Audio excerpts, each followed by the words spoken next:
मैं ये गुजारिश करना चाहता हूँ कि अभी सोशल मीडिया पे मुझे कॉल्स आ रही हैं बेशुमार कि डस्का में सिविल हॉस्पिटल डस्का के हवाले से कोरोना के पेशेंट कोरोना का पेशेंट यहाँ डायग्नोज हुआ है और ये सब बकवास और फजूल बात है।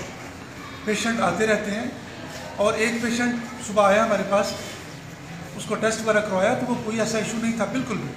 और इस हवाले से अभी तक सिविल हॉस्पिटल डस्का में 0 स्कोर है हमारा, कोई कोरोना का पेशेंट नहीं आया। मैं क्लियर करना चाहता हूँ फिर एक दफ़ा कि सिविल हॉस्पिटल डस्का में कोरोना के हवाले से कोई पेशेंट पॉजिटिव केस हमारे पास नहीं आया।